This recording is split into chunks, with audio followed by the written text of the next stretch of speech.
के अंदर दुकानें मांगने वालों, दुआओं के अंदर मकान मांगने वालों, दुआओं के अंदर दुनियावी चीजें मांगने वालों, मांगो, मना नहीं करते, लेकिन क्या ईमान पर खात्मे की भी फिक्र है?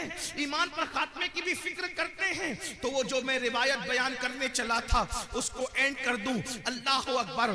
तो जब सरकार ईसा अलैहिस्सलाम ने आवाज लगाई कि बताओ तुमको अजाब में क्यों गिरफ्तार कर दिया गया, तो दो चीजें बयान की गई। नंबर एक, हम दुनिया की मोहब्बत में गिरफ्तार थे, और नंबर दो, हम बदकारों की पैरवी किया करते थे, बदकार लोगों की। इसलिए कहता हूं बदकारों की पैरवी ना करो, नेकोकार लोगों की पैरवी करो। इसलिए कि बदकारों की पैरवी करोगे तो कानों में एयरफोन लगाकर गाने सुनोगे, मटक मटक करके चलोगे, मटक मटक इतरा इतरा करके चलोगे। अल्लाह अकबर। और मेरे आका फरमाते हैं जिसने अपने कानों से गाना सुना होगा, कयामत के दिन उसके कान में आग का शीशा पिघला करके डाला जाएगा। बदकारों की पैरवी न करो, नेकोकारों की करो। नेकोकार लोग कुरान की तिलावत सुनते हैं, नेकोकार लोग नाते सुनते हैं।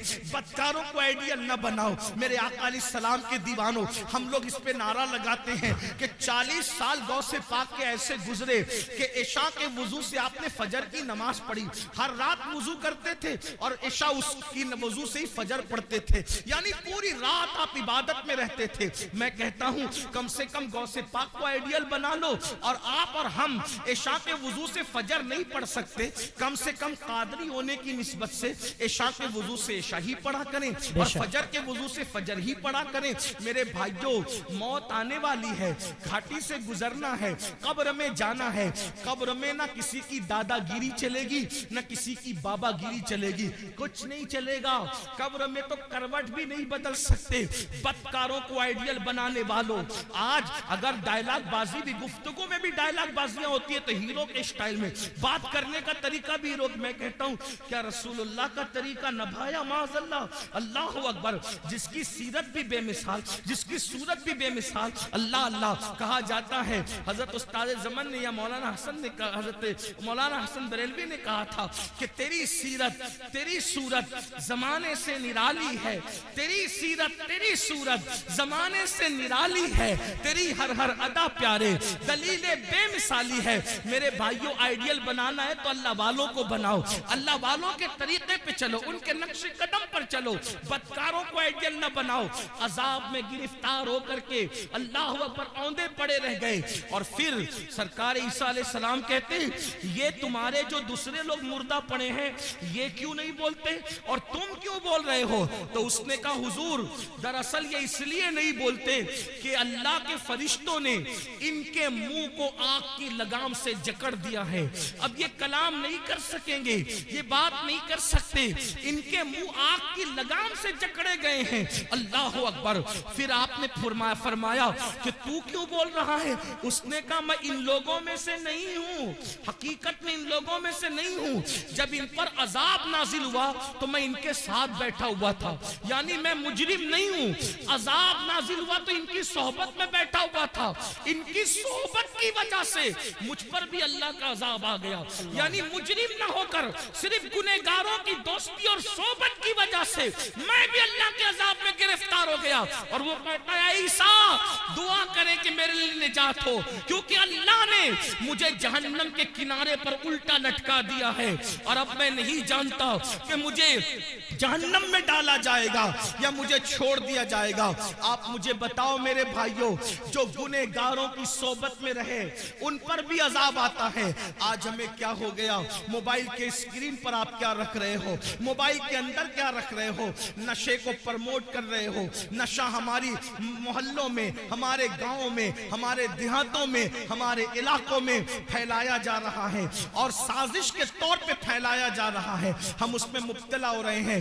नशे वालों की सोबत में मत बैठो, जानियों की सोबत में मत बैठो, गुनहगारों की सोबत में मत बैठो, मुजरिमों की सोबत में मत बैठो। देखो वो शख्स कहने लगा कि मैं इनमें से हकीकत में नहीं हूं, लेकिन मैं इनमें से हो गया हूं क्योंकि इनकी सोबत में बैठा हुआ था। अल्लाह अकबर। अल्लाह के बंदो, अल्लाह की अजाब को हम में से कोई भी बर्दाश्त करने की ताकत नहीं रखता। एक दिन मौत है मेरे भाई, रूह का रिश्ता जिस्म से टूटेगा। ये रंगीन से गाल, ये खूबसूरत से गाल, ये गुलाब की तरह खिलते हुए रुखसार, ये कब्र के कीड़ों की गिजा बनेंगे मेरे भाई। अपने बाजुओं पे जो तू इतरा रहा है, इसको कब्र की मिट्टी खाएगी मेरे भाई। अल्लाह अकबर। कब्र की मंजिल बड़ी कठिन है। मेरे आका अलैहिस्सलाम ने एक हदीस में बयान फरमाया जिसका मफहूम है कि बनी इसराइल में एक मजदूर था, उसके सर पर लकड़ियों का गट्ठा रख करके घर पहुंचाने के लिए दिया गया। उसके दांत में कुछ अटक गया तो उसने उस लकड़ी से निकालकर खिलाल कर लिया, तो उस पर भी उसकी पकड़ होगी और उसको अजाब दिया जाएगा। जो बगैर पूछे लकड़ी का खिलाल मुंह में कर ले, उसको भी पकड़ होगी और अजाब दिया जाएगा। जो लोगों के पैसे हड़प करके भाग जा रहे हैं, हत्ता कि अल्लाह अकबर, लोगों को धोखा दे करके पैसे खा ले रहे हैं, हराम और हलाल में तमीज नहीं कर रहे हैं, सबको एक धुन सवारे, करोड़पति बने, शॉर्ट टाइम के अंदर तरक्की करने का चक्कर, शॉर्टकट में तरक्की करने का चक्कर, कोई सूद की तरफ जाकर, कोई हराम की तरफ जाकर। मेरे भाई, नमरूद का क्या हाल हुआ, फिरौन का क्या हाल हुआ, यजीद का क्या हाल हुआ, आप मुझे बताए ना। ये अपने अपने दौर के बड़े बड़े दौलतमंद थे। अबू जहल का क्या हाल हुआ, ये कोई छोटा मोटा दौलतमंद आदमी नहीं था, अरब का बड़ा ताजिर था। अबू लहब का क्या हाल हुआ, बड़ा ताजिर था, सरदार कहलाता था, क्या हाल इनके हुए। जरा सोचो, इन्होंने हलाल और हराम में तमीज नहीं की, इन लोगों ने आखिरत पर ईमान नहीं लाया, क्या अंजाम हुआ उनका। और वो बिलाल जिसे दुनिया गुलामी का ताना देती है, वो अल्लाह के रसूल पे ईमान लाए और उन्होंने अल्लाह के कानून पे अमल किया, तो दुनिया ने एक दिन उनको देखा। बिलाल काबे की छत पे नजर आते हैं और काबे की छत बिलाल के नीचे नजर आती है। ये इज्जतें थोड़ी है, ये इज्जतें कम है। याद रखो, मैं ये नहीं कहता कारोबार ना करो, तिजारत करो, मालदार बनो हलाल जरिए से। शॉर्टकट के चक्कर में चोरी करना, डकैती करना, मोबाइल चोरी करना, हराम की तरफ जाना, बचत के नाम पर सूद के धंधे करना, इस्लाम इसकी इजाजत नहीं देता। अपने मुकद्दर में जो लिखा है मेरे भाई, उसको कोई छीन नहीं सकता। जब माँ के पेट में मुकद्दर का लिखा हुआ पहुंचा, तो दुनिया में आने के बाद क्यों नहीं पहुंचेगा? बिल्कुल पहुंचेगा। अल्लाह पे यकीन रखो, अल्लाह पे ईमान रखो, मेहनत करो, काविश करो, कोशिश करो। और आपको बताऊं, अल्लाह के रसूल फरमाते हैं, जिस दुनिया के हलाल का हिसाब होना है और जिसके हराम पर अजाब होना है, वो दुनिया से क्या लोग जी। जिसके हलाल में हिसाब है और जिसके हराम में अजाब। हलाल भी है तो हिसाब देना पड़ेगा, और अगर अल्लाह रहम करे तो करे, वरना अल्लाह जिससे हिसाब ले, कौन अल्लाह को जवाब दे। मेरे भाई, अगर पीर की सही इज्जत करते हो ना दिल से, तो पीर को जवाब देने में शर्म आती। पीर से बात करने में हाथ कांपते, मोबाइल पे हाथ कांपते हैं। हमने अपने मुर्शिद इजाजत को जब भी फोन किया, हाथ कांपे। कैसे बात करें, क्या बात करें, बेअदबी ना हो जाए। अगर मुर्शिद से सही मोहब्बत हो तो उसको जवाब देने में जबान कांपती है, अल्लाह को क्या जवाब देंगे। वो अल्लाह जो कहता है, वह तुकल्लिमुना ऐदीहिम व तशहदु अर्जुलुहुम बिमा कानू यक्सिबून, मुंह पे मुहर लगाएगा, आजा कलाम करेगा। अल्लाह कहाँ हो, मरना है। ये दुनिया में हमेशा कौन रहा जो हम रहेंगे। आखिरत की तैयारी करो, अल्लाह की बारगाह में हिसाब नहीं दे सकते, दुआ करो बेहिसाब बख्शे जाए। गौसे पाक जिनका जिक्र आपने सुना, काबे का गिलाफ पकड़ के कहते, अल्लाह अगर अब्दुल कादिर के अमाल तेरी बारगाह में कबूलियत के लायक नहीं है, तो कयामत में अब्दुल कादिर को अंधा उठाना। ये वो लोगों की खशियत। गौसे आजम दाढ़ी पकड़कर रातों को रोते अल्लाह के खौफ से। आप देखें, गौस पाक ने अपना कोई घर नहीं बना, बहुत मालदार थे गौसे पाक, रोजाना नया लिबास पहनते थे और इतना कीमती पहनते थे कि उतना बादशाह वक्त को भी मैसर नहीं आता था, इतना कीमती पहनते। रातों को रोते दाढ़ी पकड़ के, अल्लाह मैं तेरी बारगाह के अंदर जब वो क्या जवाब दूंगा, जब तुम मुझसे सवाल पूछेगा, हिसाब लेगा, क्या जवाब। और ये नया नफ्स के लिए नहीं पहनते थे, बहाना था, आज मैं पहनूंगा कल किसी गरीब को पहना दूंगा, इस नीयत से नया पहनते थे। जी बेशक, ये फिक्र थी। फरमाते हैं कि नेकियों के दफ्तर को मैंने उलट पलट कर देखा, खाना खिलाने से बड़ी कोई नेकी मुझे नजर न आई।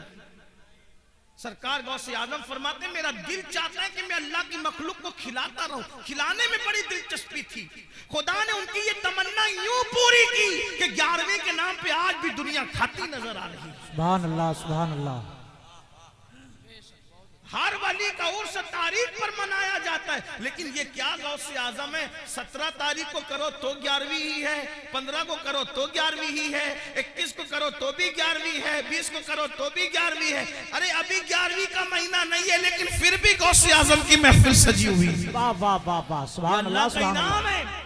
लेकिन फिर भी वो रोते थे। हम जराइम करके भी हमें रोना नहीं आता। आखिरत के बारे में हम लोग क्या सोचते, अरे मौलाना छोड़ो, ये मौलाना लोग की पुरानी सब बातें हैं और जो होगा देखा जाएगा। अल्लाह करीम है, बख्श देगा, अल्लाह रहीम है, बख्श देगा, अल्लाह गफ्फार है, बख्श देगा। मैंने कहा बिल्कुल वो करीम भी है, रहीम भी है, गफ्फार भी है, लेकिन ये मतलब नहीं है जो आप मतलब निकालने। रहीम करीम गफ्फार बेशक है। क्यों? सैयदा आयशा सिद्दीका को नहीं पता था कि वो गफ्फार है? सैयदा आयशा सिद्दीका कौन है? जिसके बिस्तर पे कुरान नाजिल होता है वो अम्मा आयशा सिद्दीका है। जब मगफिरत की दुआ करते हुए रोती थी तो दुपट्टे से आंसू पोंछते पोंछते दुपट्टा भीग जाता था। सुबह को दुपट्टा ऐसे निचोड़ा जाता था जैसे कपड़े धुल के निचोड़े जाते पानी के बाद। अम्मा आयशा के आंसू ऐसे निचोड़े जाते थे। कोई मुबालगा नहीं कर रहा, उनकी सीरत पढ़ के देख लें। मेरी बहनों का हाल ये है कि अल्लाह अकबर, अल्लाह अकबर, ला इलाहा इल्लल्लाह। माफी चाहता हूँ अपनी बहनों से, बुरा मत मानना। ये वाज़ो नसीहत की महफिल है, इसमें हक बात कही जाएगी। नापाकी के आलम में बच्चे की विलादत के बाद 40-40 दिन तक नमाजें छोड़ देती है। 8-8 दिन तक के पाक होने के बाद भी नापाक ही बगैर गुस्ल के रहती है। और फिर इनको घमंड है कि हम जन्नत में जाएं। जिसके बिस्तर पे कुरान नाजिल होता है, ऐसी पाकीज़ा जिसकी ततहीर में, जिसकी पाकीज़गी और जिसकी अजमत और इस्मत की शान बयान करने के लिए अल्लाह ने सूरह नूर की आयतें नाजिल फरमाई है। जिसकी तहारत और पाकीज़गी अल्लाह बयान करे, वो अल्लाह अकबर। खुदा जिसकी पाकीज़गी का ऐलान करे, वो सैयदा आयशा सिद्दीका रज़ी अल्लाह ताला अन्हा रात रात भर रोए मग़फ़िरत की दुआ करते हुए। और जिनकी जिंदगी में कोई नमाज ही नहीं, जिन्हें यह भी नहीं पता कि ज़ोहर और जुमा के मसाइल क्या हैं औरत के लिए, उनको घमंड है कि हम तो जन्नत में जाएंगे। अल्लाह करे तुम जन्नत में जाओ, सब जाओ, बेहिसाब जाओ, तुम्हारे सदके मैं भी जाऊं। लेकिन बड़ी माजरत के साथ इतनी सस्ती नहीं है मेरे भाइयों जन्नत। और मेरी बहनों सीरियल देख करके वक्त गुजार रहे हो, औरतें बारीक और पतले लिबास पहन चुकी हैं, दुपट्टे को मफलर बना चुकी है। औरतों को नहीं पता अल्लाह के रसूल अलैहिस्सलाम इन औरतों का अजाब याद कर कर के रोते थे। एक दिन सैयदा फातिमतुज़ ज़हरा ने पूछा, बाबा आप घुटनों में सर रख के रो रहे? फरमाते हैं, फातिमा मैंने शबे मेराज औरतों पे जो अजाब होते देखा वो याद करके मुझे आंसू आ रहे हैं। मैं रो रहा हूं कि औरतों को हाल ये था कि उनको उनके बालों से जहन्नम के अंदर औंधा लटकाया गया। औरतों को बांध कर जहन्नम में औंधा लटकाया गया था और उनके सर जो ऐसे खोल रहे थे जैसे चूल्हे पे हांडी खोलती, उनके सर खोलते मैंने देखा। मैं क्यों ना रोऊं फातिमा, उन औरतों का अजाब मुझे रुला रहा है। मेरी बहनों जहन्नम का अजाब भी कुछ कम न था कि जहन्नम में बालों से बांध के लटकाया गया और खोपड़ियां खोल रही थी जैसे चूल्हे पे हांडियां खोलती है। तो पूछा सैयदा ने, बाबा उनकी खोपड़ियां क्यों खोल रही थी, उनको सर के बालों से क्यों बांधा गया था? तो आका फरमाते हैं वो बगैर दुपट्टे के अजनबी मर्दों के सामने जाती थी, सर खोल कर अजनबी मर्दों से के सामने जाती थी, इसलिए उनको इस तरीके से अजाब दिया गया है। मेरी बहनों है अल्लाह के अजाब को बर्दाश्त करने की ताकत। अगर बत्ती का झटका लग जाए, अल्लाह अकबर, अगर चाय गरम गरम एक घूंट मुंह में डाल लो जबान जल जाती है तो दिन भर खाना नहीं अच्छा लगता। मेरी बहनों बताओ, सच्चे नबी का फरमान, सादिको मजदूक का फरमान, रहमतुल लिल आलमीन का फरमान, जिसने अपनी मर्जी से कभी जबान को जुम्बिश ही नहीं दी, अगर यूं ही जहन्नम में डाला जाए तो भी कम नहीं है। वो जहन्नम की आग जिसमें पहाड़ पिघल जाएंगे, उसमें औरतों को औंधा लटकाया जाए, बालों से हांडी की तरह उनका सर खोलने लगे, खोपड़ियां खोलने लगे। वजह क्या? दुपट्टों को मफलर की तरह लटका कर बगैर दुपट्टे के या सर खोलकर मर्दों के सामने जाती थी। तो ये हाल हुआ। अब आपसे पूछता हूं, ऐ भाई तुझे अपनी बहन से अगर प्यार है तो अपनी बहन को तू दुपट्टे की ताकीद क्यों नहीं करता? ऐ शौहर अगर तुझे अपनी बीवी से प्यार है, अपनी बीवी को दुपट्टे की ताकीद क्यों नहीं करता? करता। ऐ बेटे, अगर तुझे अपनी माँ से प्यार है, अपनी माँ को प्यार के साथ दुपट्टे के लिए क्यों नहीं समझाता? और आपसे पूछता हूँ, बगैर दुपट्टे के घूमने में कौन सी फजीलत है, और जो है वो सर को खोलने में कौन सी फजीलत है? अल्लाह अकबर। कल भी अगर इज्जत मिली थी तो सैयदा फातिमा के नक्शे कदम पर चलने में औरतों को मिली थी, और आज भी मिलेगी तो उसी में मिलेगी। अदाकाराओं को आइडियल बनाने में नहीं मिलेगी। बहनों से कहता हूं, नहीं बर्दाश्त कर सकती मेरी बहन, तुम पर भी और हम भी, कोई बर्दाश्त नहीं कर सकता। तौबा करो। तकरीर की महफिल, वास की महफिल का मकसद इनकलाब है, तब्दीली है, तौबा है। किसी मर्द के सामने सर खोल के मत जाओ। चचाजाद भाई है, उससे भी पर्दा करो। मामूजाद भाई है, उससे भी पर्दा करो। फुफीजाद भाई है, उससे भी पर्दा करो।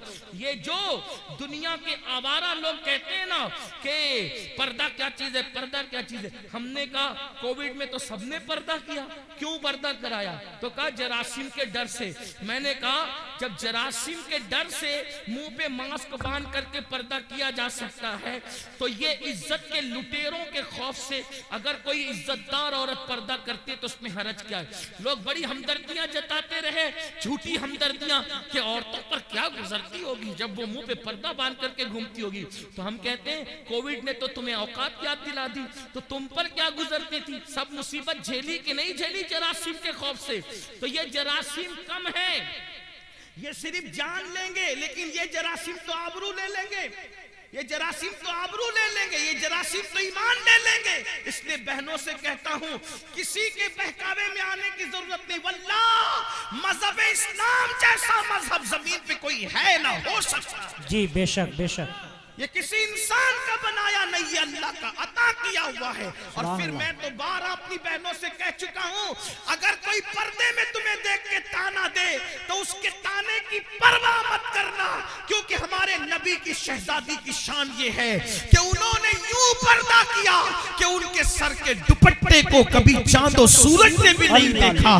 मेरे इमाम कहते हैं, जिसका आंचल न देखा महो महर ने, उस रिदाए नज़ाहत पे लाखों सलाम। और जाते जाते बहनों को इतना जरूर, हालांकि ये बहनें ऐसी नहीं है, हिंदुस्तान की औरतें ऐसी नहीं, लेकिन जहां तक आवाज पहुंचनी, अल्लाह मेरी आवाज पहुंचा दे। अब मैं उससे दुआ करता हूं, जब गले में दुपट्टे को मफलर की तरह लटका के मर्दों के सामने जो औरत सर खोल के जाए, तो उसको जहन्नम में औंधे मुंह लटका कर उसकी खोपड़ी हांडी की तरह खौलाई जाए, तो जो औरतें मर्दों के साथ, अजनबी मर्दों के साथ अफेयर करती हो, नाजायज ताल्लुकात बनाती हो, और पार्कों में घूमने जाती हो, फिल्मों में जाती हो, अजनबी लड़कों से दोस्तियां रचाती हो, उस औरत का क्या हाल होगा?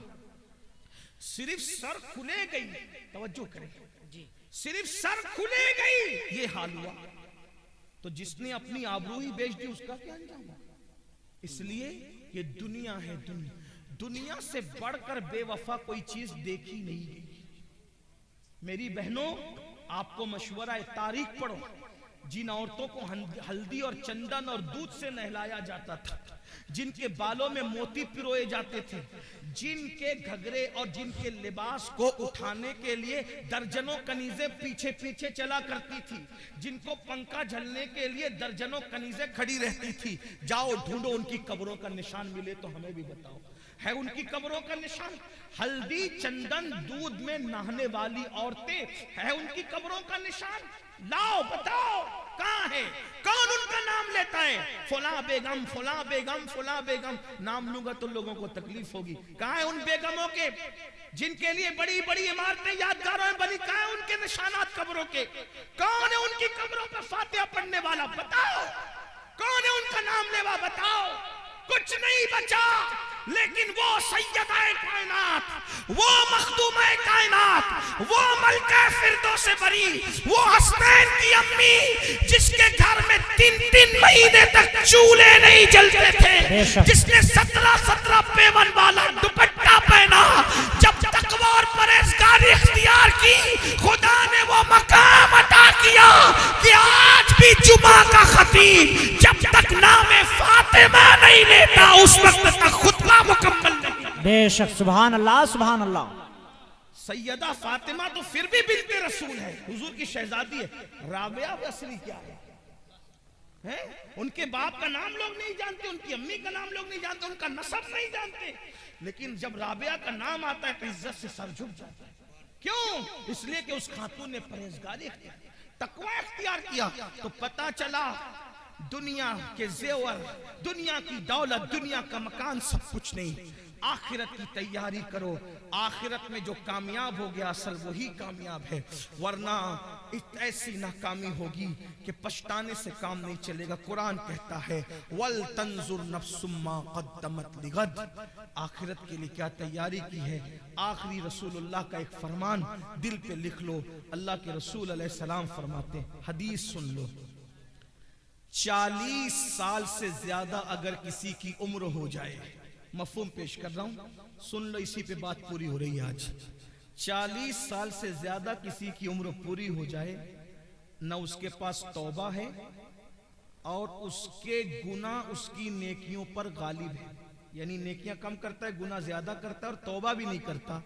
आका फरमाते हैं वो अपने आप को जहन्नम के लिए तैयार कर ले। तैयार हो जाओ जहन्नम के लिए। जहन्नम का वो अजाब जिसमें पहाड़ भी पिघल जाएंगे, जहन्नम का वो अजाब जिसमें फरिश्ते जो अजाब देने के लिए वो गूंगे और बहरे, वो मारेंगे तो आवाज भी आपकी चीख पुकार की लोगों की सुनाई नहीं देगी। ऐसा अजाब होगा, ना किसी कान ने सुना, ना किसी आंख ने देखा। उसकी हकीकत को मुकम्मल तौर पे बयान नहीं किया जा सकता। आका इरशाद फरमाते सल्लल्लाहु अलैहि वसल्लम कि अल्लाह के अजाब को जो मैं जानता हूं, अगर वो तुम भी जानने लगो तो तुम ऐसे पिघलने लगोगे जैसे नमक पानी में पिघल जाता है, ऐसे पिघलने लगोगे।